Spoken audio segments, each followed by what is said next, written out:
मनुष्य की परिभाषा क्या है? मनुष्य किसको कहते हैं?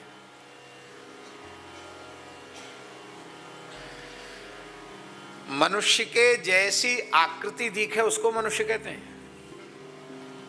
लोक में तो यही है, मनुष्य के जैसे आकार दिख रहा है वो मनुष्य है। पर एक बात बिल्कुल सत्य है, मनुष्य के आकार में दिखाई देने पर भी सब मनुष्य नहीं होते।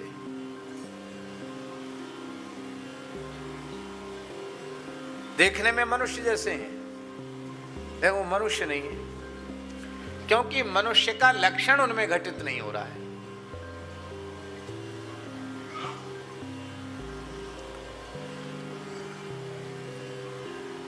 मनुष्य की परिभाषा क्या है? मनोह भाषाम वदंती, मनु जी की भाषा को जो बोलते हैं, अथा मनोह भाषाम विदंती, विदंती माने जानंती, मनु जी की भाषा को समझते हैं, जानते हैं, अथवा मनु जी की भाषा में बोलते हैं, वो मनुष्य हैं। मतलब क्या हुआ? मनु जी की भाषा कौन है? अंग्रेजी है कि अरबी है कि फारसी है कि राजस्थानी है कि पंजाबी है कि गुजराती है? कौन सी भाषा है मनु जी की? संस्कृत भाषा है कि नहीं? इसलिए जो संस्कृत बोले और संस्कृत समझे वो मनुष्य है। बोलो भक्तवत्सल भगवान की। इसका मतलब मानव जाति की मूल भाषा संस्कृत ही है। दूसरा भाव, मनु जी ने जिस धर्मशास्त्र का उपदेश किया है मनुस्मृति के रूप में, जो मनुष्यों के लिए एक आचार संहिता बनाई है, उन मनु के द्वारा उपदिष्ट धर्म का जो आचरण करते हैं उनको मनुष्य कहते हैं। जो मनु के द्वारा उपदिष्ट धर्म का आचरण नहीं करते वे मनुष्य कहलाने के लायक नहीं है, मनुष्य के आकार में दिखने पर भी। तो मनु महाराज ने मनुष्यों के लिए एक मनुष्यता को प्रस्तुत करने वाली, प्रमाणित करने वाली, मनुष्य में मनुष्यता का आधान करने वाली एक व्यवस्था तो निर्मित कर दी, लेकिन उसको अक्षरशः पालन करने वाला कोई उनकी दृष्टि में समझ में नहीं आया। ऋषियों ने कहा आपने आचार संहिता बना दी, लेकिन अक्षरशः इसको मानने वाला कौन है? कोई नहीं। चलो मनु जी की बात जाने दो। वर्तमान समय का जो संविधान है, क्या उसको अक्षरशः मानने वाला कोई व्यक्ति है? आप तो समझ सकते इस बात को। नहीं है। शपथ भले ही लेते हैं लेकिन अक्षरशः कोई नहीं मानता। जब अपना कोई बात आ जाती है तो अपने ढंग से उसकी व्याख्या करके अपना काम बना लिया जाता है। ज्यों का त्यों जो उसकी मूल भावना है उसको कोई नहीं मानता है। सच्ची बात है कि नहीं, कि झूठी है? मनुस्मृति के बारे में भी यही है।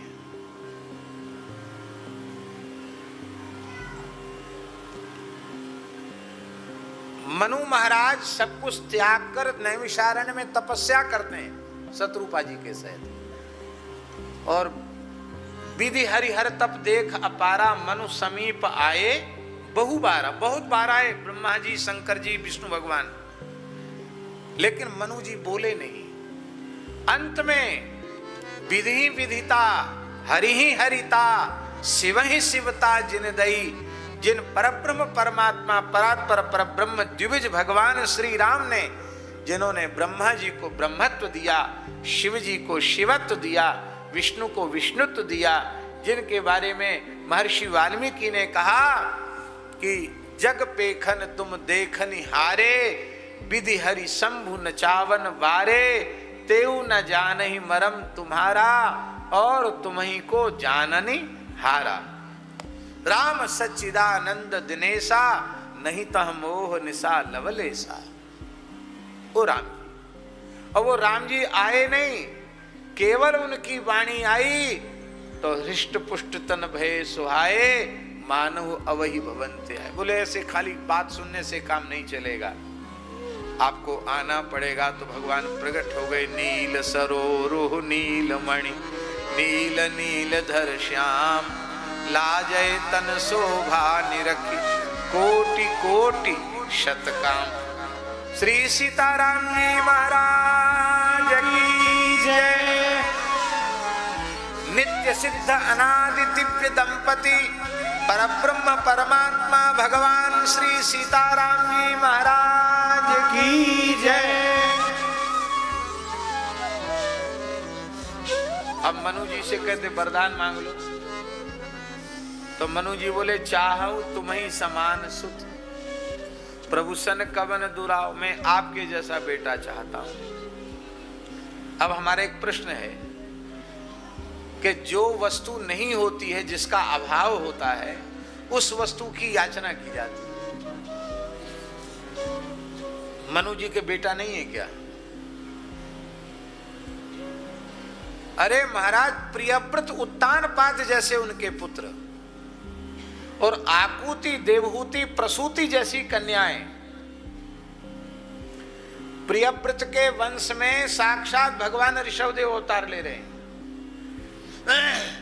प्रियव्रत के वंश में साक्षात भगवान ऋषभदेव अवतार ले रहे हैं, भगवान पृथु अवतार ले रहे हैं।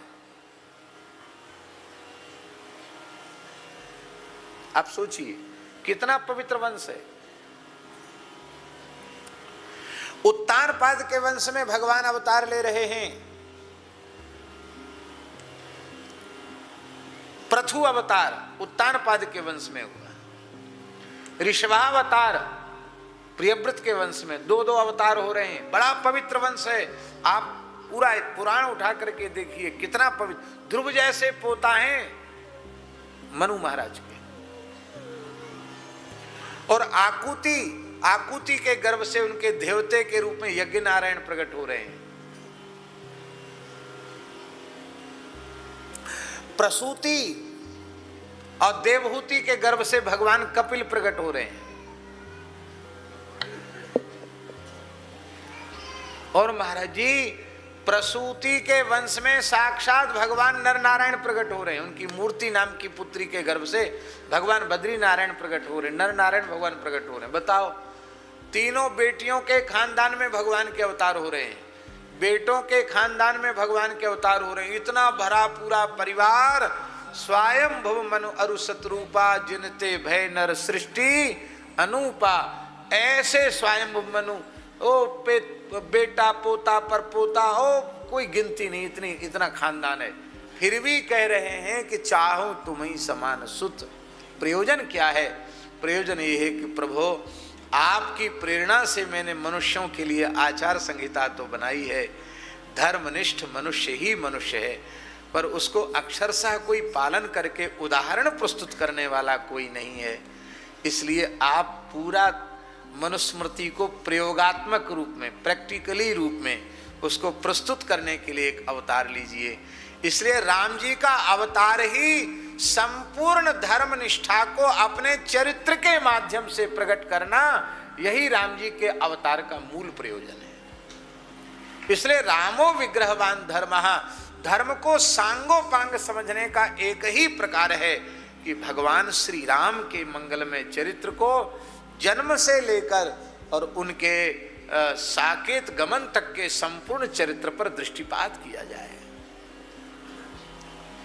राम जी का एक भी चरित्र ऐसा नहीं है जो धर्म और सदाचार की मर्यादा से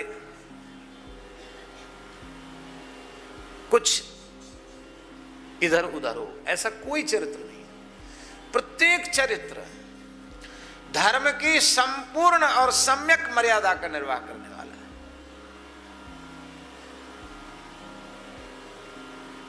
अद्भुत है। राम जी के जैसा चरित्र राम जी का ही है।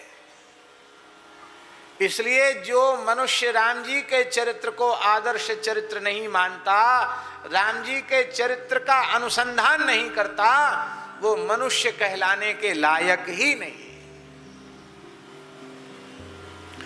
इसलिए लोग कहते थे कि राम मंदिर बनने से क्या होगा। अयोध्या में रामलला का मंदिर बन गया, रामलला का मंदिर बनने से क्या होगा? अब क्या होगा क्या नहीं होगा ये तो भगवान जाने, जो हो रहा है उसको आंखों से देख लो। अयोध्या के लोग कह रहे हैं कि रामनवमी पर भी इतनी भीड़ नहीं होती थी जो नित्य भीड़ हो रही है दर्शन के लिए।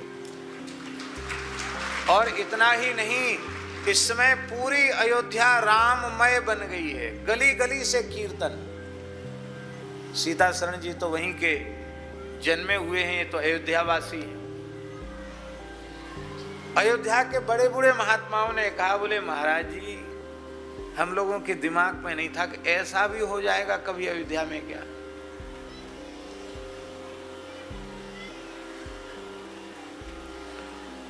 अब भगवान से प्रार्थना है कि प्रभु आप अपनी जन्मभूमि में तो प्रतिष्ठित हो गए हैं, पर जो आप धर्म विग्रह हैं, आपका धर्ममय स्वरूप संपूर्ण मानव जाति के हृदय में प्रतिष्ठित हो जाए, जिससे सही अर्थों में राम राज्य की स्थापना हो सके।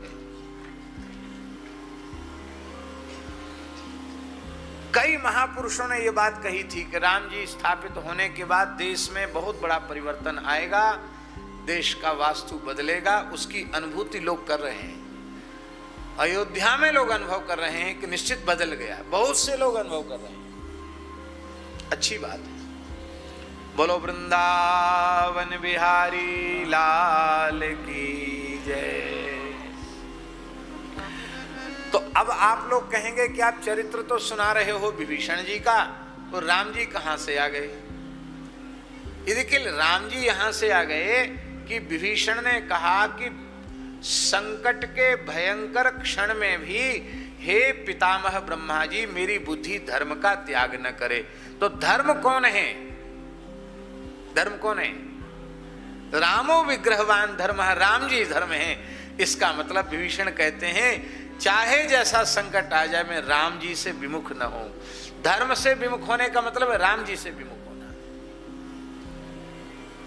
इसलिए मनु महाराज के द्वारा कहे गए धर्म को अपने चरित्र के रूप से प्रकट करने के लिए भगवान का अवतार होता है। इसलिए धर्म से बुद्धि पृथक न हो, अर्थात राम जी से बुद्धि कभी विमुख न हो, ऐसी बात।